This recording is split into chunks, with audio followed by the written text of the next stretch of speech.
홍정도 부회장이 업적이 세 가지가 있었어요. 제가 이렇게 쭉 찾아보니까 홍정도 부회장의 업적이라고 할 만한 게 세 가지가 있는데, 그런데 결론부터 말씀드리면 그 홍정도 부회장의 업적이라고 생각했던 게 그게 다시 부메랑으로 돌아와가지고 중앙그룹이 도산 절차에 들어가는, 정확히는 기업 회생 절차에 들어가는 단초를 만들 수밖에 없었던 것이 아닌가, 저는 개인적으로 그런 생각이 듭니다. 홍정도의 첫 번째 업적은 무엇이었냐면 제가 조금 전에 말씀드렸던 바와 같이 2011년도에 JTBC를 개국하게 된 거예요. 그래가지고 4대 종편 중에 하나가 됐습니다. 그래서 JTBC를 2011년 12월 1일에 개국한 다음에 2012년에 JTBC 전무가 됐어요. 그런데 JTBC에서 깜짝 놀랄 만한 뉴스가 나온 것은 언제였느냐? 2013년도였어요. 2013년도에 어떤 기사가 딱 떴냐면 딱 이맘때쯤에 한 5월 말 뭐 한 이 정도에 그 기사가 딱 떴는데 JTBC로 누가 간다는 거예요? 누가 갑니까? 손석희가 간다는 거예요. MBC에 있었던 손석희가 JTBC로 간다는 거예요. JTBC는 어떤 데입니까? 중앙일보잖아요. 조중동 할 때 그 중앙일보 아니겠습니까? 조중동하고 한겨레나 경향하고는 완전히 색깔이 다른 언론사잖아요. 그런데 중앙일보에서 만든 JTBC에 MBC, 한겨레 경향과 굉장히 유사하다고 볼 수 있는 그 MBC 출신, 그 MBC에서도 굉장히 목소리가 높았던 그 손석희 아나운서가 JTBC에 가는데 JTBC에 뭘로 가느냐? 사장으로 간다는 거예요.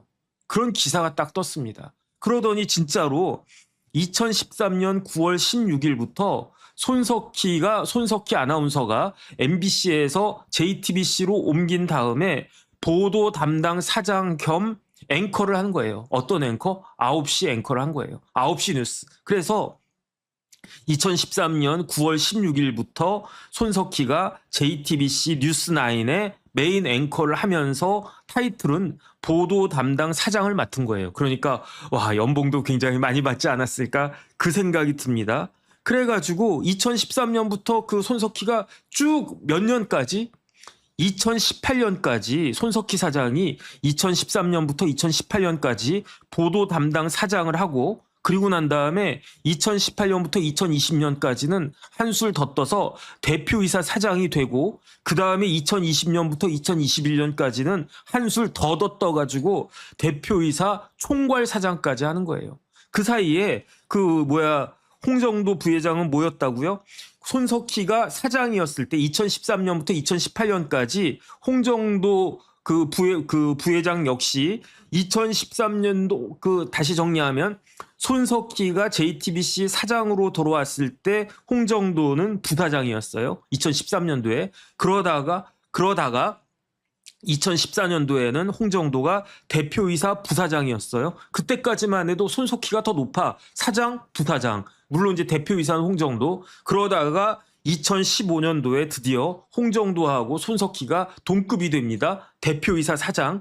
그런데 이제 대표이사 사장이니까 홍정도가 조금 더 높다고 봐야지. 물론 오너니까 뭐 이게 의미는 없지만 그냥 형식적으로 봤을 때. 그러다가 다시 2018년도에 홍정도하고 그 손석희가 동격이 됩니다. 어떻게 동격이 됩니까? 대표이사 사장으로. 그러다가 2021년부터는 홍정도가 대표이사 부회장이 되니까, 그러니까 이제 손석희가 그 대표이사 부회장 밑에 사장이 되는 거죠. 그러다가 2021년에 이제 손석희가 JTBC를 실질적으로 떠나가지고 무슨 순회 특파원인가 뭔가 뭐 하는지 잘 모르겠는데 그런 거 이제 하다가 지금은 JTBC에 뭐 특별한 걸 맡고 있지는 않은 것 같은데, 그런데 중요한 건 뭐냐면 손석희가 보도 담당 사장을 하고 있었던 2013년부터 2018년까지 사이에 어떤 일이 있었습니까? 어떤 일이 있었냐면은 이른바 국정농단 사건이 있었잖아요. 그게 언제였습니까? 2016년도에.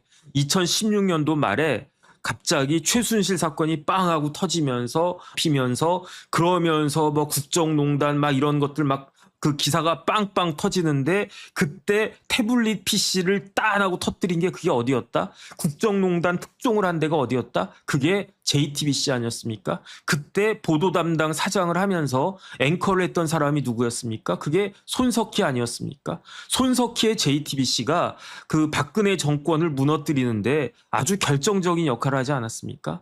어쨌든 그런 일이 있었고 그 결과 어떻게 됐느냐?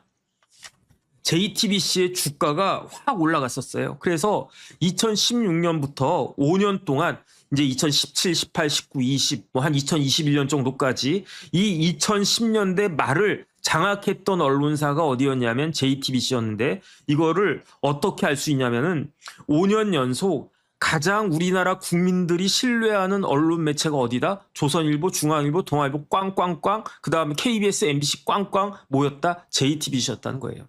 시사저널에서 그 가장 신뢰하는 언론 매체가 어디인지를 조사했는데 5년 연속 1등을 한 데가 그게 JTBC였다는 거죠. 그 이야기는 뭡니까? 2016년도에 박근혜 정권 이제 막 무너지기 시작해가지고 2017년도에 정권 교체가 이루어졌습니다. 2017년부터는 대통령이 누구였습니까? 문재인 대통령. 그러니까 문재인 대통령 내내, 문재인 정권 내내 가장 신뢰받는 언론 매체가 JTBC였던 거예요. 그래서 제가 봤을 때는 JTBC의 화양연화는 이때가 아닌가 싶어요. 2017, 18, 19, 20 이때가 JTBC의 화양연화가 아니었을까 그 생각이 드는데 그런데 겉으로는 JTBC가 아주 뭐 화려하고 그냥 신뢰받고 뭐 시청률도 잘 나오고 뭐 JTBC 9시 뉴스가 뭐 시청률 뭐 거의 뭐 1등 하지 않았나? 그다음에 뭐 드라마도 빵빵 터지고 막 이랬었던 때였던 것 같은데 앞으로는 겉으로는 화려했지만 뒤로는 그 명암이 있었어요. 앞은 밝았지만 뒤로 굉장히 어두운 측면이 있었는데 국정농단 사건으로 있어가지고 유탄을 맞은 데가 어디입니까? 국정농단 사건으로 유탄을 맞은 데가 어디냐면은 삼성이잖아요. 그때 이재용 회장 구속돼가지고 그 구속도 2번 됐었나? 어쨌든 뭐 잘 기억이 안 나네요. 그래가지고 징역 5년인가 막 선고받고 그러지 않았겠습니까? 아니 저 같은 사람도 깜빵 가라고 하면 깝깝해가지고 어떻게 이런 생각이 들 텐데 재벌그룹의 회장이 깜빵 들어간다라고 하는 게 말이 되겠습니까? 아, 저 같은 사람도 사는 거 불편한데 그렇게까지 불편하진 않은데 재벌 회장 정도 되면 사는 게 얼마나 편하겠습니까? 그런데 그 많은 돈을 갖다가 내버려 두고 깜빵 가라고 하니까. 그런데 왜 이렇게 깜빵을 가게 됐느냐? 결국은 국정농단 사건으로 인해 가지고 뇌물 같지도 않은 거 가지고 뇌물이라고 해가지고 이재용 회장이 들어간 거 아니겠습니까? 물론 죄송합니다. 왜냐하면 뭐 유죄 판결 나왔기 때문에. 아니 그런데 저 같은 사람이 봤을 때는요. 법률가의 관점이 아니라 일반 사람, 평범한 사람의 관점으로 봤을 때는 이재용 회장이 뇌물 줬다라고 하는 게 뭔지 기억도 안 나요. 뭐 몇 푼이나 되나? 이재용한테 몇십억은 저한테 뭐 한 30원 되는 거 아닌가? 예컨대 이재용한테 30억은요. 저한테 한 30원 정도 가치가 있을까? 지금 뭐 제 재산이 얼마인지 잘 모르겠고 이재용 재산이 얼마인지도 모르겠는데 한 60조라고 치면 내가 얼마 갖고 있지? 뭐 잘 모르겠는데 60조면은 공이 13개인가? 그러면 내가 갖고 있는 거 얼마지? 어쨌든 이재용 회장의 재산에 10,000분의 1만 있어도 좋겠네. 그런 생각 들지 않겠습니까? 그러면은 그런데 어쨌든 이재용 회장이 이렇게 깜빵을 간 거예요. 그러니까 그다음에 뭐 대국민 사과도 하고 뭐 이것저것 많이 그 이재용 회장이 했었는데 그런데 이재용 회장 입장에서는요 기가 찰 것 같아요. 기가 찰 것 같아. 예컨대 제 입장에서는 뭐 길 가는 어떤 사람한테 그냥 뭐 어떤 정치인한테 크림빵 맘모스빵 하나 줬는데 그게 뇌물이라고 그래가지고 나를 갖다가 깜빵에 넣는 뭐 그런 느낌 아니었을까? 이거는 그냥 법적인 걸 법적으로야 뭐 유죄 판결 나왔으니까 대법원에서 유죄 판결 나왔으니까 뭐 유죄라고 저는 뭐 생각하나 뭐 어떻게 됐는지도 지금 기억도 안 납니다. 어쨌든 그런 일이 있었던 거예요. 그러니까 이재용 회장이나 삼성 입장에서는 JTBC에 대해서 서운했겠죠. 왜냐하면 이재용하고 홍석현하고는 어떤 관계입니까? 홍석현은요 외삼촌이잖아요. 홍석현 회장님은 외삼촌이라고요. 엄마의 동생이니까 외삼촌이잖아요. 얼마나 가까웠겠습니까? 홍정도하고는요 사촌지간이잖아요. 이재용 회장하고 홍정도하고는 9살 차이거든요. 그러니까 어렸을 때부터 이재용 회장이 또 착하게 생기지 않았습니까? 착할 것 같아요. 되게 이뻐했을 것 같아. 그래서 야 정도야 일로 와라 그러면서 야 형이 용돈 줄게 그러면서 얼마 줬겠습니까? 뭐 100만 원 줬겠습니까? 1000만 원 줬겠습니까? 모르겠는데 10만 원 정도 주진 않았겠지. 그냥 주머니에 있는 거 그냥 다 뺏어주면 몇 천만 원 있었을 수 있고. 아니 그렇게 정도한테 잘해주지 않았을까? 그런데 다른 데도 아니고 JTBC에서 이러이러 해가지고 그 유탄 맞아서 내가 깜빵까지 갔으니까. 그래서 이런 게 겉으로야 뭐 그냥 사촌지간이고 뭐 그냥 뭐 이런저런 행사 있으면 만날 수도 있고 뭐 그랬겠죠. 하지만은 이 JTBC가 2016년부터 연속 5년 동안 가장 신뢰하는 언론 매체로 아주 그 최전성기를 누리고 있었을 때 뒤로는 뭐가 있었냐면 삼성에서 지금까지 10년 동안 광고를 안 줘요. JTBC가 지금 이렇게 어려워진 이유 중에 하나가 저는 이것 광고 때문이라는 생각이 들거든요. 지금 광고가 얼마나 심각하냐면요. 그 TV 광고가 지상파 광고 매출이 2014년도에 지금으로부터 12년 전에는요. 지상파에다가 광고를 주는 광고주들이 얼마를 지상파에다가 줬냐면 1조 9천억을 줬어요. 2조 가까이 줬다고요. 그런데 제가 찾아보니까 작년에 지상파 광고 매출이 얼마냐면 9,273억을 준 거예요. 10년이 넘게 지나갔는데 광고 수주액은요. 절반밖에 안 돼요. 그러면 지상파가 이 모양인데 종편은 어떻겠습니까? 종편에다가 뭐 삼성전자, SK 뭐 이런 데에서 현대자동차 이런 데에서 광고를 옛날만큼 주겠습니까? 그런데 가장 큰 손은 광고업계에 있어 언론 매체에 있어서 가장 큰 그 광고 큰 손은 삼성인데 이 삼성이 JTBC에다가 거의 하나도 진짜 그 광고를 주지 않은 게 10년이 넘게 되는 거예요.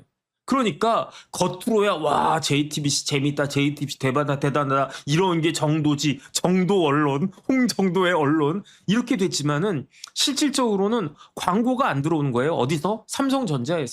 삼성전자에서 뭐 얼마씩 쓰는지 모르겠는데 삼성전자에서 1년에 쓰는 광고비가 한 뭐 조 단위는 되지 않겠습니까? 그것을 나눠 먹어야 되는데 이전에는 이왕이면 뭐 팔이 안으로 굽지 그러니까 중앙일보하고 JTBC에다가 조선에 주느니 중앙이 좀 더 줘야지. 그다음에 TV조선에 주느니 JTBC에 조금 더 줘야지 이랬었을 건데 2016년 말 2017년도부터는요. 삼성에서 광고가 딱 끊긴 거예요. 그러니까 어떻게 됐습니까? JTBC가 어땠냐면요. 외화 내빈이에요. 말 그대로 외화 내빈인 게 JTBC가 창사 이래로 창사가 언제였다고 그랬습니까? 2011년도에 그 JTBC가 개국했는데 실질적으로 2012년이라고 치고 2012년부터 작년까지 2025년까지 13년 동안 흑자를 낸 해가 얼마나 됐느냐? 3년밖에 안 돼요. 그러니까 그 JTBC는 지난 13년 동안 적자는 10년 동안 적자를 냈고요. 흑자를 낸 거는 3번밖에 없어요. 적자를 10번 내는 동안 흑자는 3번밖에 못 냈어요. 흑자를 낸 건 또 언제냐? 2017년, 2018년. 이게 언제인지 아시겠죠? 2017년에 뭐가 있었습니까? 문재인 대통령 당선됐습니다. 2018년 문재인 2년 차였습니다. 2017년과 2018년만 흑자였고요. 2019, 20, 21 다 적자였어요. 그러다가 2022년에 이때 뭐가 있었습니까? 윤석열 대통령 당선됐던 그 대선이 있었던 때가 2022년이었는데 이때 간신히 흑자 전환했다가 흑자다운 흑자도 아마 못 냈었을 것 같아요. 그런데 어쨌든 적자는 아니었어. 그랬다가 2023, 24, 25 또 계속 적자를 갖다가 내는 거예요.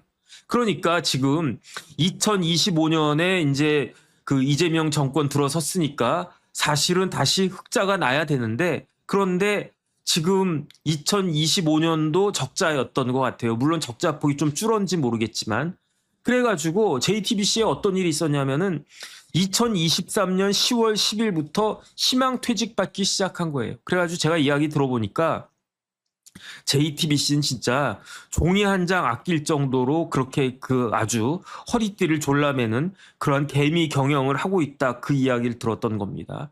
다시 말씀드리면은 그 홍정도가 이끄는 그 팀이 JTBC 종편 1등 해가지고 아주 그냥 화려하게 종편이 출발하긴 했지만 이게 뭐다? 계속 적자가 10년 동안 누적이 되면서 그러면서 중앙그룹 전체에 그 부실을 야기한 아주 결정적인 역할을 한 게 JTBC 아니었는가. 저는 그런 생각이 들고요. 두 번째는 JTBC보다 더 심각한 게 있었어요. 재정적으로. 그게 뭐냐면 그게 메가박스였습니다. 메가박스는 어떤 회사였냐면은 메가박스가 옛날에는 그 오리온에서 만들었던 회사가 메가박스였던 것 같아요. 그런데 이 오리온 그룹도 어려워지지 않았습니까? 그래가지고 오리온 그룹이 어려워지니까 맥쿼리가 호주의 사모펀드라고 할 수 있는 그 맥쿼리가 오리온 그룹으로부터 2007년도에 메가박스 지분 100%를 다 인수를 했어요. 그래서 메가박스는 이제 맥쿼리 펀드에 맥쿼리 펀드가 가지고 있는 그런 회사였는데 그런데 메가박스가 2007년도에 맥쿼리가 인수했지만은 어려웠어요. 왜 어려웠냐면은 우리나라 이런 거 관련해가지고 극장 산업과 관련해서 부동의 넘버 1등은 어디냐면 CGV입니다. CGV가 1등이고 2등이 어디냐면은 롯데시네마거든요. 3등이 어디였냐면 시너스라고 하는 회사가 3등이었고 4등이 맥쿼리가 인수해서 가지고 있었던 메가박스는 4등이었는데 시장 점유율이 2011년 현재 CGV는 40%, 롯데시네마는 25%, 그 다음에 시너스는 12.1%, 메가박스는 11.4%였어요. 그러니까 CGV는 40%, 그 다음에 롯데시네마 25%, 이러니까 이 두 회사가 65%, 거의 3분의 1을 차지하고 있었던 거고, 나머지를 이 메가박스하고 시너스하고 서로 막 이렇게 아웅다웅 다투고 있는데, 메가박스와 시너스 입장에서 보면은 이 정도 10%대 마켓쉐어 가지고는 시장 점유율 가지고는 이 CGV나 롯데시네마를 감당할 수가 없는 거야. 그래가지고 이 시너스라고 하는 데가 결정을 갖다가 했습니다. 어떤 결정을 했냐면 메가박스하고 합병하자. 그래가지고 메가박스하고 시너스하고 이걸 해가지고 협의를 해가지고 두 회사가 합병한 게 2011년이었거든요. 그러니까 2011년에 시장 점유율 구조가 어떻게 되냐면 CGV 40%, 롯데시네마 25%, 메가박스, 이름은 이제 메가박스로 그냥 메가박스를 계속 썼는데 이 메가박스가 11.4% 더하기 12.1% 해가지고 23.5%가 되는 거예요. 그러니까 이제는 메가박스가 롯데시네마하고 아직 이제 CGV하고는 좀 차이가 있지만 롯데시네마하고는 시장 점유율이 거의 그냥 삐까삐까하게 된 거 아니겠습니까? 이렇게 해서 합병을 했었는데 2011년도에 그런데 이 시너스라고 한 회사를 소유하고 있었던 회사가 어디였느냐? 그게 J-컨텐트리예요. 이 J-컨텐트리가 제가 조금 전에 말씀드렸는데 2014년 12월에 J-컨텐트리 전략기획실장으로 들어갔던 사람이 누구라고요? 홍정도 부회장의 그 당시는 홍정도 부사장의 와이프였던 윤 변호사가 J-컨텐트리의 전략기획실장으로 들어갔는데 그 이야기는 시너스를 소유하고 있었던 회사는 어디다? 그게 중앙일보란 이야기예요. 중앙그룹이 J-컨텐트리를 소유하고 있었고 J-컨텐트리가 시너스를 소유하고 있었는데 그 시너스가 메가박스랑 합병해가지고 메가박스의 비율이 어떻게 돼 있냐면 주주 비율이 맥쿼리에서 1대1로 합병을 한 것 같아요. 그러니까 맥쿼리에서 50%에서 한 주 부족한 50% 마이너스 1주를 가지고 있었고 J-컨텐트리는 46.31%를 가지고 있었고 기타 사람들이 나머지 이렇게 소액주주들이 몇 명이서 나머지를 가지고 있었는데 결론은 뭐냐면은 J-컨텐트리가 메가박스에 뭐죠? 그 경영권을 가지고 있었다는 이야기죠. 왜냐하면은 맥쿼리는 50%에서 한 주가 부족하고 그 이야기는 뭐냐면은 제이 컨텐트리와 우군들이 50%에서 한 주를 더 가지고 있으니까 이 한 주가 결정적인 거니까 그 제이 컨텐트리의 전략기획실장이 홍정도 와이프였다는 거고 그러다가 2011년에 반반 이렇게 가지고 있었던 메가박스를 누가 인수를 하느냐? 그 중앙일보에서 이왕 이렇게 된 거 우리가 다 인수하자 한 게 언제였냐면은 2015년도였어요.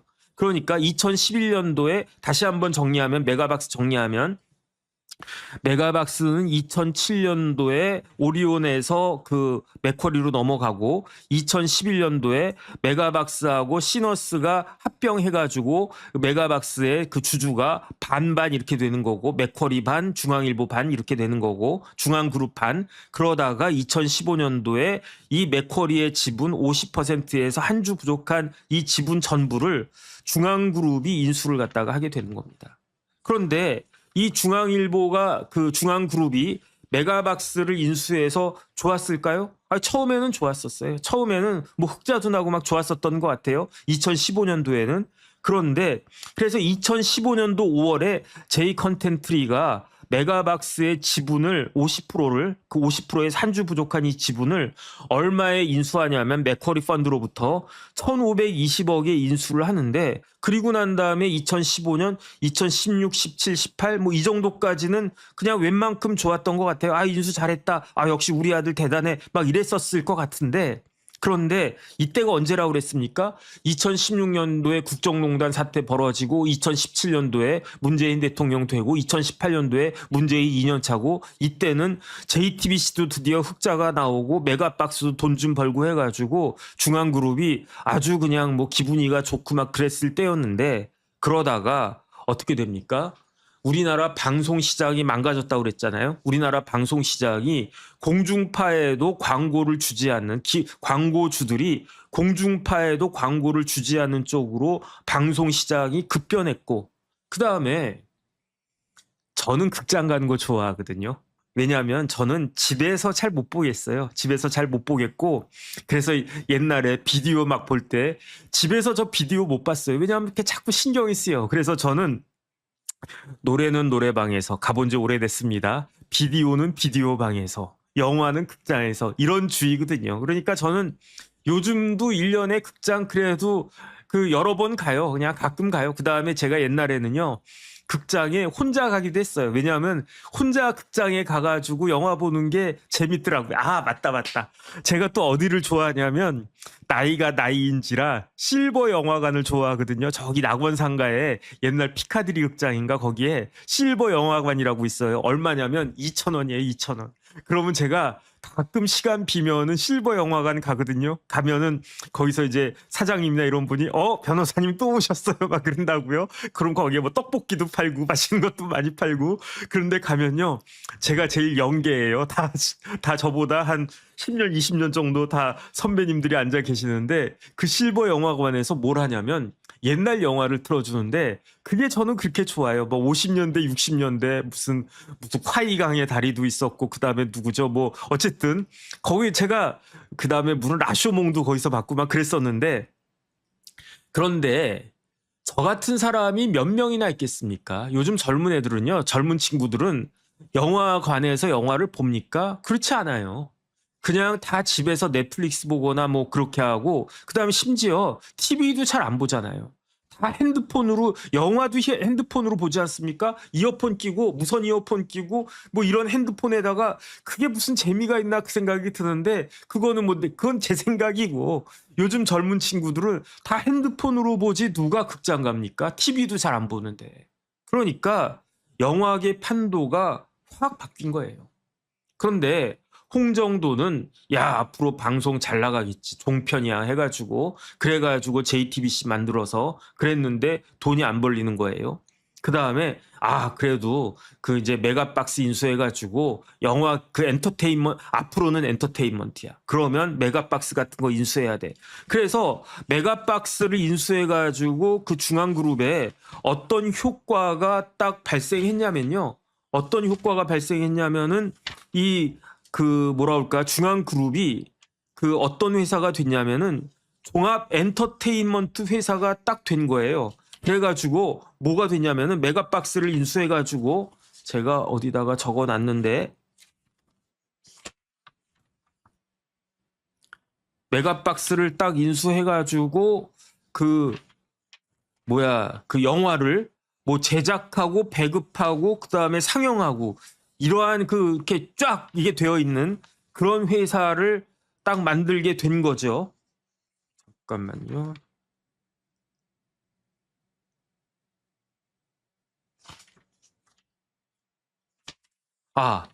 메가박스를 인수해가지고 중앙그룹이 엔터테인먼트 산업에 본격적으로 진출하게 되고 그래가지고 제작과 투자와 배급을 일관성 있게 완벽하게 하는 그러한 종합 엔터테인먼트 사업이 됐는데 그럼에도 불구하고 어떤 일이 벌어졌습니까?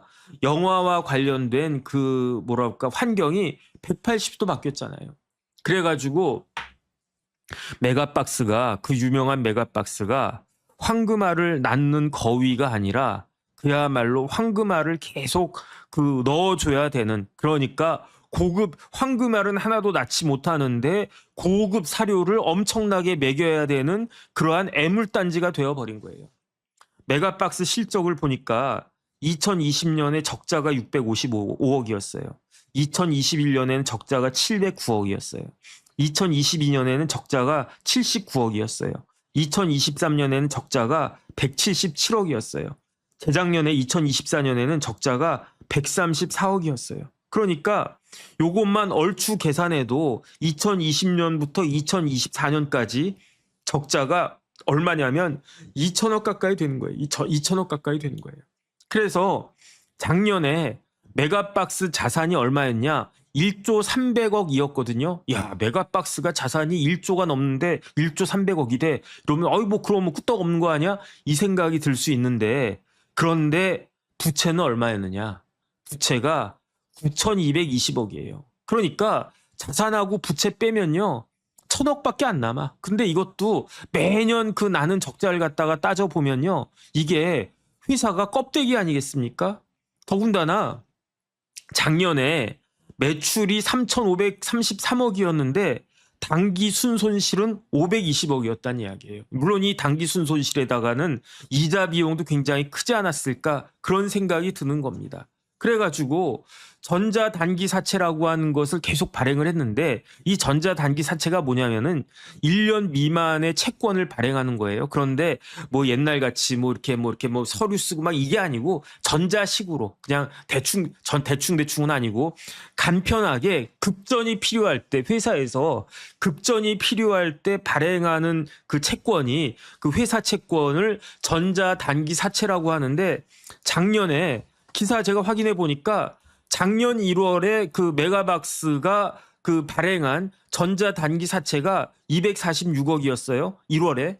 그 다음 달인 2월에는 얼마를 또 발행했느냐? 292억을 발행한 거예요. 이 전자단기사채를 누가 샀겠습니까? 살 사람이 있습니까? 이거 샀다가 괜히 물리면 어떡하라고? 그러니까 이 메가박스의 전자단기사채를 그 사준 회사가 어디냐면 컨텐트리 중앙이라는 거예요. 그러니까 자기네 회사끼리 돌려막기 한 거야. 그 다음에 중앙홀딩스에서 메가박스에다가 이렇게 지원한 금액이 930억이고요. 그 컨텐트리 중앙이 메가박스에다가 지원한 금액이 1148억이야. 그러니까 이 두 개만 해도 2천억이 넘는 거 아니겠습니까? 메가박스는요, 제가 봤을 때 그러니까 메가박스랑 비슷한 데가 어딜까 잘 모르겠는데 롯데시네마 아닐까 싶어요. 그래가지고 왜냐하면 CGV는 부동의 1등, 롯데시네마하고 메가박스가 이제 2위권을 형성하고 있는데 둘이서 이렇게 시장 가뜩이나 줄어든 시장을 셋이서 나누어 먹기에는 이제 너무 출혈 경쟁이 크니까 그러니까 아마 롯데시네마하고 메가박스하고 합병을 하려고 하는 그런 와중인데 그런데 이러한 일이 그 회생 절차 들어가는 이러한 일이 딴하고 이제 터진 거고요. 그러니까 여기서 다시 한번 중간 정리를 하면 홍정도 부회장의 첫 번째 업적은 JTBC였는데 JTBC는 돈을 하나도 못 벌어. 13년 중에 10년이 적자였어. 그 다음에 두 번째 업적은 메가박스를 인수하는 거였는데 메가박스로 인해 가지고 중앙그룹 전체가 골병이 든 거예요. 그 다음에 세 번째는 이걸로 인해서 실질적으로 이 중앙그룹은 결정적인 타격을 입지 않았나 그 생각이 드는데 그게 뭐냐면요. 중개권 협상을 갖다가 한 거예요. 제가 몇 번 말씀을 드렸었는데 JTBC가 독점 중개권을 땄습니다. 언제 땄냐면 2019년도에 땄어요. 지금으로부터 7년 전에 올림픽 중개권 협상이 있었는데 그때 그 IOC하고 올림픽 중개권 협상을 했었는데 어느 올림픽이냐? 2026년 올림픽, 2028년 올림픽, 2030년 올림픽, 2032년 올림픽이었는데 그런데 그때 처음에 IOC하고 컨택해가지고 그 올림픽 중개권 협상을 했던 데는 JTBC가 아니었어요. 어디서 협상을 했냐면은 코리아풀에서 협상을 했었어요. 이 코리아풀이 어디였습니까? KBS, MBC, SBS였는데 아마 이 코리아풀이 IOC에다가 제시한 금액이 IOC 입장에서는 서운했나 봐. 야, 한국이 이만큼 크고 한국 사람들 이렇게 올림픽 중계 많이 볼 것 같은데 그런데 돈을 요만큼밖에 안 낸다고? 에게게 이거 가지고는 좀 부족한데 조금 더 쓰지라고 했는데 그때 갑자기 딱 치고 들어간 회사가 있었는데 그 회사가 어떤 회사였느냐? 그게 JTBC였어요. JTBC. 그런데 제가 말씀드렸잖아요. JTBC의 화양연화는 언제다? 2018년, 2017년, 2018년이었어요. JTBC가 2011년 겨울에 개국한 이래 2012년부터 계속 적자를 보다가 드디어 첫 번째 흑자를 본 게 2017년, 그 다음에 2018년도 흑자를 봤어요. 다시 말씀드리면 2012년부터 2016년까지 계속 적자가 누적되고 있었는데 2017년에 JTBC가 드디어 흑자를 봤어요. 2018년도에도 또 흑자를 딱 보네. 야, 이제 드디어 종편이 돈 벌기 시작하는 시대가 됐구나. 여기에다가 박차를 가하자 해가지고 2019년도에 홍정도 부사장이 지휘해가지고 올림픽 중개권 협상을 하는데 코리아풀을 제끼고 IOC하고 다이다이로 붙어가지고 올림픽 중개권을 갖다가 딱 따낸 거예요. 언제? 2019년도에. 그런데 어떤 일이 벌어졌습니까? 2018년까지는 흑자였는데 17년, 18년 흑자였는데 2019년에 다시 적자가 된 거예요. 20년에 또 적자가 된 거예요. 그러니까 JTBC 입장에서는 그때 2019년도에는 야, 이제 우리 회사가 앞으로 돈 많이 벌 거야. 그러면 이 정도 되면은 올림픽 단독 중계해야 돼. 올림픽 단독 중계 해가지고 중계권 따와가지고 이거를 그 지상파에도 팔고 뭐 네이버 같은 데도 팔고 이래가지고 여기서도 돈 남겨 먹고 그 다음에 우리가 단독 중계권 따왔다라고 해가지고 JTBC가 위세가 확 올라가고 종편에서 1등 딱 하고 뭐 이런 생각을 딱 했었을 것 같아요. 그런데 어떻게 됐습니까? 정반대로 갔잖아요. 코리아풀이 제안한 금액이 부족하다고 해가지고 IOC가 이걸 갖다가 제끼니까 JTBC가 단독으로 들어간 거예요. 단독으로 들어가가지고 따냈어요. 따냈는데 얼마에 따냈겠습니까? 비싼 돈을 갖다 줬겠지.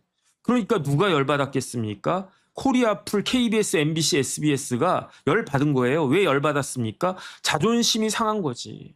아니 JTBC는 우리 입장에서 보면 진짜 막내 동생 뻘도 안 되는데 어떻게 JTBC가 KBS, SBS, MBC를 제끼고 이렇게 올림픽 중계권 같이 이 중요한 그 이벤트를 혼자서 이걸 갖다 다 따내느냐 해가지고 한국방송협회에서 성명을 냈어요. 어떻게 성명을 냈냐면은 JTBC의 이러한 행동은 보편적 시청권 도입 취지를 거스리는 무모한 국부 유출 시도다. 이거는 즉각적으로 중단돼야 된다. 맞는 말 아니겠습니까? 코리아풀에서 막 그 협상해가지고 우리는 500억 아니면 더 이상 못 써. 우리 올림픽 중계 안 하지 뭐.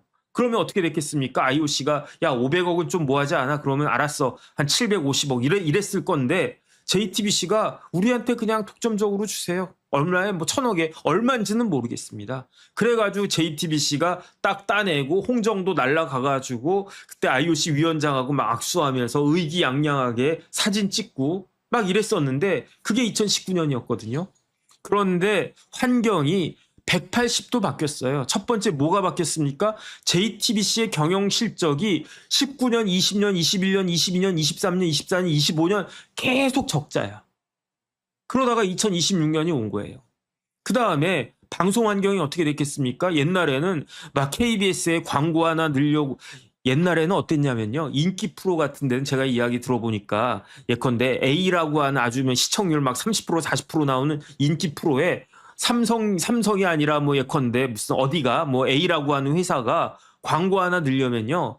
방송사 콧대가 이만큼 높아가지고 아니 여기에다가 이 프로그램 시청률 잘 나오는 이 프로그램에다가 그 광고를 넣으려면 이것도 넣어야 돼요. 이런 거예요. 시청률 5%짜리에도 들어와야 돼요. 30%짜리는 아무한테나 안 줘. 다른 것까지 다 사야지 그래야지 우리가 하는 거야. 이렇게 하는 거 아니었겠습니까? 그러니까 그런 방송 환경이었는데 2026년은요. KBS도 적자, MBC도 적자, SBS도 적자예요. 그러니까 이 적자가 이만큼 나는데 이거 뭐 올림픽 그것도 동계올림픽 해봤자 어떻게 된다?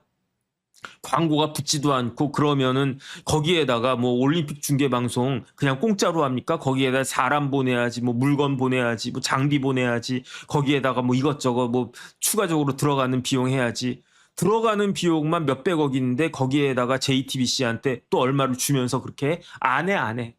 더군다나 2026년 동계올림픽은 어디서 했습니까? 이탈리아에서 했어요. 이탈리아에서 했으니까 시차 차이도 또 많이 나. 그러니까 아예 안 한다고 그랬었어요. 처음에는 그래도 이거 당연히 지상파에서 올림픽 중계해야지라고 했는데 그런데 처음에는 그 JTBC가 부르는 돈이 너무 커가지고 이건 감당이 안 되겠거든. 그래가지고 모르겠다 안 한다 그냥 그래가지고 처음에는요 제가 지난번에 말씀드렸다시피 지상파 3사에서 가처분까지 내렸단 말이에요. 우리한테 주라고 단독 입찰 진행하면 안 된다고. 그러다가 그게 안 되니까 모르겠다 만세 부르고 JTBC 혼자 해라 그래가지고 JTBC가 동계올림픽을 단독 중계했는데 시청률이 얼마 나왔냐면요. 1.8% 나왔어요. 비교해 보면은 밴쿠버 동계올림픽 2010년에 있었는데 시청률이 개막식 시청률이 11.3%였고요. 그 다음에 2022년에 4년 전에 동계올림픽 그거 북경에서 있었는데 시차도 뭐 가깝고 하니까 물론 차이는 있지만 북경 올림픽은 그 개막식 시청률이 18%였는데 10분의 1 토막이 난 거예요. 그러니까 어떻겠습니까? 이 그 동계올림픽 해가지고 그래가지고 그 JTBC는 얼마인지는 모르겠지만 어마어마한 손해를 보지 않았을까 그 생각이 들고 그 다음에 두 번째는 뭐가 있었냐면은 지금 하고 있는 거 있지 않습니까?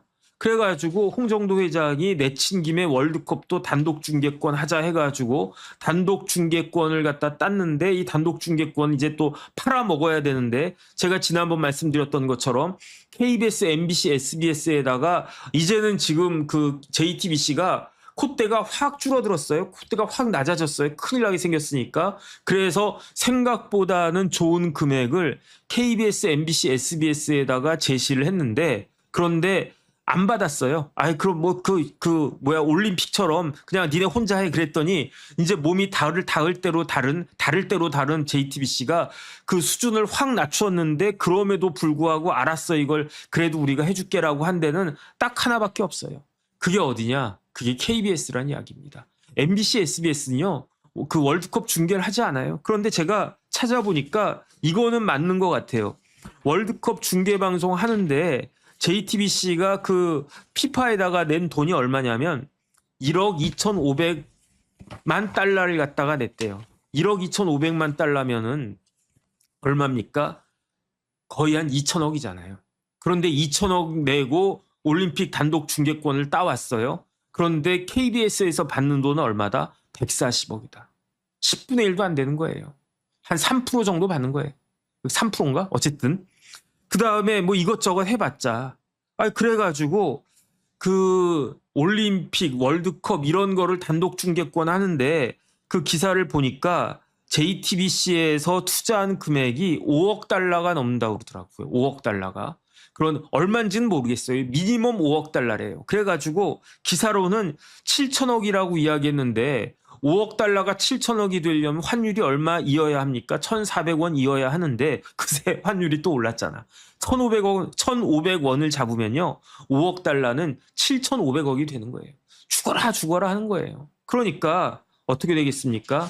그 JTBC가 그 다음에 중앙그룹이 더 이상은 견딜 수 없다 해가지고 어떤 일이 벌어졌냐면 6월 12일에 JTBC가 채무 불이행을 선언했어요. 이게 유동화 차입금 채권인데 채권을 못 갚겠다라고 한 거예요. 만기가 도래한 이 채권을 못 갚겠다. 만약에 이게 수표나 어음이었거나 이랬으면 그 자리에서 부도 처리가 났을 텐데 이거는 그냥 채권이니까 얼마짜리 채권이냐면요. 206억밖에 안 돼요. 206억이면 물론 큰 돈이지만 JTBC 같이 큰 회사에 있어서 206억이면 이거를 못 갚는다라고 하는 건 진짜 충격적인 거 아니겠습니까? 그래가지고 206억 원대의 유동화 차입금을 갚지 못해서 JTBC가 만세를 부른 거예요. 채무 불이행을 선언한 거예요.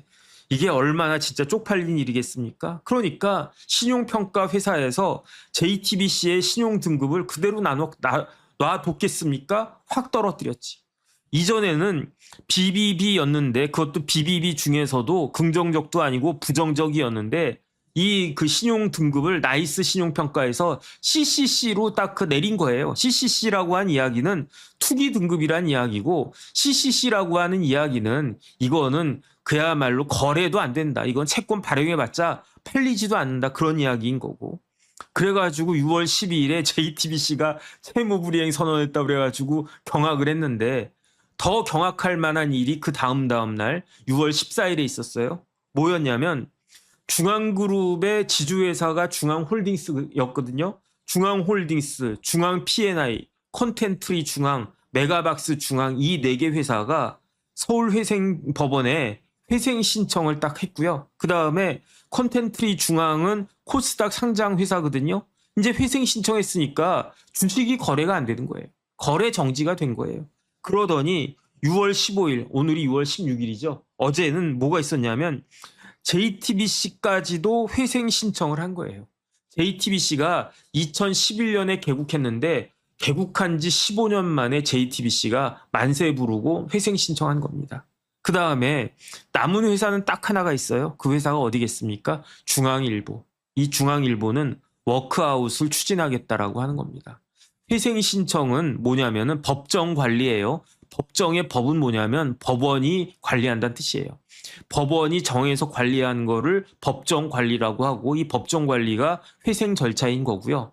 그런데 중앙일보는 법정 관리 신청은 안 했어요. 회생 신청은 안 했어요. 대신에 뭘 추진하느냐? 워크아웃을 추진하는데 이 워크아웃은 뭐가 그 주도하는 거냐?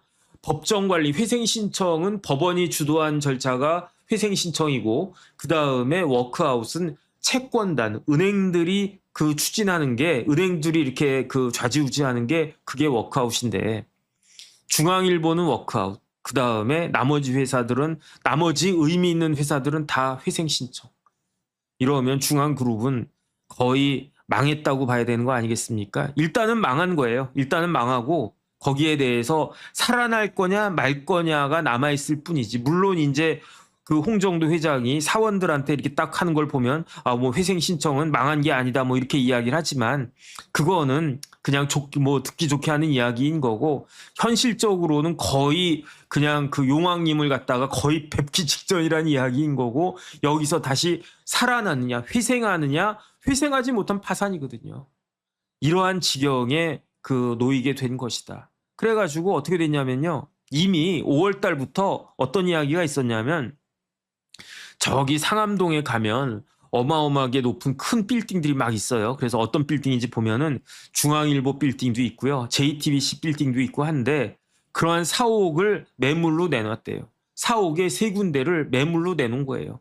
그게 얼마나 될지 모르겠습니다. 뭐 몇천억 될지 1조가 될지 모르겠는데 일단은 중앙일보 JTBC는 사옥도 없는 그러한 그 언론사가 될 가능성이 높지 않나? 어쨌든 그런 생각이 듭니다. 물론 이제 세일 앤 리스백 해가지고 중앙일보 JTBC 이런 데가 이걸 갖다가 판 다음에 그런 다음에 그 매수인한테 다시 매수인하고 임대차 계약 맺어가지고 그 매수인 그 이미 소유권이 매수인으로 넘어간 그 빌딩에 임차인으로 들어가는 그러한 모습을 갖다가 보여주는 거 아닌가 그런 생각이 들고요. 그 다음에 제일 황당한 거는 이제 그 JTBC의 임원들, 뭐 중앙일보도 마찬가지일 것 같은데 그 임원들, 그 다음에 직원들은 이거를 쓰지 못한대요. 이게 뭐겠습니까? 그 법인카드. 이거는 물론 개인 카드인데 이 카드를 못 쓴다는 거예요. 삼성카드, 현대카드가 이제 JTBC 관련해가지고 이제 그 카드를 결제를 안 해준다는 이야기예요.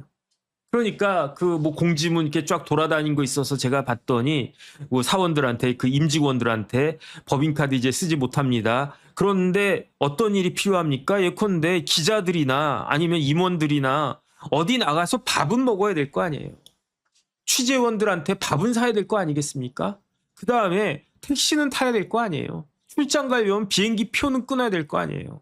그걸 뭘로 끊었습니까? 법인카드로 끊었는데 법인카드가 결제가 안 되는 거야. 그럼 어떻게 합니까? 개인 카드로 끊어야지. 예컨대 내가 동경에 이제 급히 가가지고 취재할 일이 생겼어. 그럼 동경 가는 비행기 딱 끊어야 되지 않겠습니까? 그런데 법인 카드가 안 되는 거야. 이러면 어떻게 합니까? 그랬더니 그러니까 어떻게 하냐면 그러면 일단 개인 카드를 끊어주세요. 그리고 난 다음에 개인 카드가 이게 회사 용도로 쓰인 게 확인이 되면 그 카드 금액을 회사에서 계좌이체 해주겠습니다. 이러는 겁니다. 그런데 회사가 막 이렇게 흔들리기 시작하면 대표적으로 어떻게 되겠습니까? 사람들이 다 떠나요. 유능한 기자, 유능한 PD, 유능한 그 행정 직원들이 다 자기 살 길 찾아서 가지 어떻게 하겠습니까? 법인카드도 제대로 쓰지 못한 그런 회사에 어떻게 남아있겠냐고요. 그러면 JTBC는 어떻게 되겠습니까? JTBC는 종편 4사 중에 제대로 된 방송을 할 수 있는 그러한 그게 되겠는가? 제가 그 MBN에서 방송 시작해가지고요. TV조선 그다음에 채널A 굉장히 많이 나갔었고 지금도 나가고 있는데 그런데 지금은 이제 MBN은 나가지 않고 TV조선하고 채널A를 많이 나가고 있는데 제일 많이 나가는 데는 채널A고요. 그다음 TV조선 나가고 있는데 제가 JTBC는 한 번도 못 나가봤어요. JTBC에서 저보고 나와달라고 했던 적이 단 한 번도 없어요. 제가 뭐 YTN 연합뉴스 TV 뭐 이런 데도 뭐 나가보고 그랬었는데 그다음에 옛날에는 MBC도 제가 나갔다가 확 잘리고 막 그랬었는데 그다음에 뭐 KTV 나갔었고 뭐 그러지 않았습니까? JTBC는 한 번도 못 나갔어요. 왜 그랬는가? 물론 제가 뭐 제대로 못하고 버벅거리고 그러니까 JTBC 기준에서는 저 같은 사람 부를 필요가 없겠다라고 생각을 했겠지만 이야기 들어보니까 JTBC는요 패널을 별로 안 불러요. 왜 패널을 별로 안 부르겠습니까? 패널 부르면 그래도 얼마라도 출연료를 줘야 되는데 그 돈이 아까워서 안 불렀나? 그건 아니겠지. 제가 어리버리하고 뭐 그냥 그러니까 안 불렀었던 것 같은데 어쨌든 저는 JTBC에 단 한 번도 나가 본 적이 없었는데 과연 JTBC가 앞으로 어떻게 될까 뭐 걱정이 된다 그런 생각이 듭니다. 그다음에 마지막으로 한 가지만 말씀을 드리고 정리하도록 하겠습니다. 2016년에 지금으로부터 10년 전에 JTBC가 이렇게 될 거라고는 아무도 생각하지 못했었던 그 2016년도에 중앙 50주년 미디어 컨퍼런스가 있었어요. 중앙 50주년 미디어 컨퍼런스라고 하면 중앙일보가 1966년에 그때 TBC 막 생기고 뭐 그랬었나? 아니면 그때 중앙일보가 생겼나? 모르겠는데 중앙 50주년 미디어 컨퍼런스에서 이 2016년도에 당시 홍정도 부사장이 나와가지고 2016년도면은 홍정도가 사장이었네요. 2016년도 그 홍정도 사장이 나와가지고 뭐라고 이야기했느냐? 확인되지 않은 사실도 가치 있는 정보다 이렇게 이야기했어요. 확인되지 않은 사실도 가치가 있는 정보래요. 이게 맞는 말인가? 확인되지 않은 걸 보도하는 게 기자입니까? 기자라고 하면 팩트에 기반해서 그 주장하고 기사를 써야 되는 거 아니겠습니까? 그 팩트가 아닌 확인되지 않은 게 사실이 되겠습니까? 그런데 중앙일보 사장이었던 홍정도는 JTBC 사장이었던 홍정도는 2016년도에 확인되지 않은 사실도 가치가 있는 정보다 이런 이야기를 했어요. 그래가지고 비판을 많이 받았었거든요. 제가 봤을 때 뭐 다른 건 모르겠는데 이 이야기는 문제가 많은 이야기 아니었는가 어쨌든 그런 생각이 듭니다. 그래서 개인적인 바람은 이제 중앙일보 워크아웃 들어간 중앙일보예요. JTBC는 제가 잘 모르겠는데 저희 때만 하더라도 80년대 학번들한테 있어서는 언론사가 거의 꿈의 직장 아니었습니까? 그래서 제가 아는 선배가 제가 아는 선배 후배가 중앙일보에도 여러 명 있어요. 여러 명 있었고 그 다음에 제 그 선배가 그 서양사학과 선배가 저를 딱 부르더니 제가 그때 방위 마칠 때였나 뭐 방위 마쳤을 때였나 어쨌든 그랬었던 것 같아요. 근데 그 우연히 그 선배를 딱 만났는데 그 선배가 그 형님이 저한테 딱 부르더니 너 뭐 하냐 그래가지고 뭐 대학원 들어갔고요. 뭐 그 다음에 이제 뭐 방위 마쳤고요. 근데 뭐 대학원을 복학해야 될지 뭐 어떻게 해야 될지 뭐 그냥 고민이 좀 있습니다. 그랬더니 그 형이 야 그럼 너 기자 해 그러더라고요. 그러면서 너 저기 중앙일보 들어와 내가 형님이 잘해줄게 뭐 그랬었던 것 같아요. 그 다음에 이제 지금 현직 중앙일보 기자 중에도 굉장히 친한 후배가 있고 그 다음에 뭐라 그럴까 지금 그 중앙일보의 고위 간부가 또 제 그 옛날에는 뭐 과 후배였으니까 친했는데 못 본 지는 꽤 된 그런 후배들도 있고 중앙일보에 여러 명 있어요. 그 다음에 또 지금은 이제 나오셨지만 제 고등학교 아주 친한 선배님도 중앙일보에 아주 오래 잘 나가는 그러한 기자하고 계셨었고 그랬었단 말이에요. 그런데 어떻게 중앙일보가 이렇게 됐는가? 더군다나 중앙일보는 어떻습니까? 범삼성 계열사잖아요. 그러니까 뭐 죄송하지만 뭐 TV조선이나 채널A나 아니면 MBA나 이런 데가 어려워질 확률이 높았겠습니까? 중앙일보가 어려워질 확률이 높았겠습니까? JTBC가 어려워질 확률이 높습니까? 채널A, 뭐 TV조선, 뭐 MBN 이런 데가 어려워질 확률이 높겠습니까? 일반적인 사람들 상식으로는요. JTBC 뒤에는 당연히 삼성이 있는데 아니 삼성에서 뭐 까짓거 뭐 그래 이번에 광고 좀 밀어주지 이러면은 확 피는 거 아니야? 이런 생각할 수도 있는데 그렇지가 않다고요. 왜 그렇지가 않습니까? 그거는 그 JTBC하고 실질적으로 삼성 하고 관계가 확 나빠졌으니까 광고를 안 준다는 거 아니겠습니까? 그런데 JTBC가 왜 이렇게 됐느냐? 확인되지 않은 사실도 가치 있는 정보다 이런 생각하니까 그러니까 문제가 된 거 아니겠습니까? 앞으로는요. JTBC하고 중앙일보는 확인된 사실만 제대로 보도하는 그러한 정통 언론사로 다시 거듭나가지고 지금 뭐 어려움 같은 것들 지금 이런저런 어려움들 다 극복하고 그다음 이제 메가박스는 아마 롯데 시네마하고 합병하지 않을까 저는 그런 생각 드는데 이런 식으로 해서 어쨌든 잘 구조조정하고 그다음에 그래서 잘 회생돼서 다시 우리나라의 그 유력한 언론 그 우리나라 사람들한테 아주 소중한 그런 언론 기관으로 그 이번 기회를 전화위복의 그 기회로 삼아가지고 다시 환골탈태해서 좋은 언론사로 다시 거듭날 수 있기를 바라도록 그렇게 하겠습니다. 앞으로 그 JTBC하고 중앙일보 어떻게 그 회생할 수 있을지 한번 관심 갖고 지켜봤으면 좋겠습니다.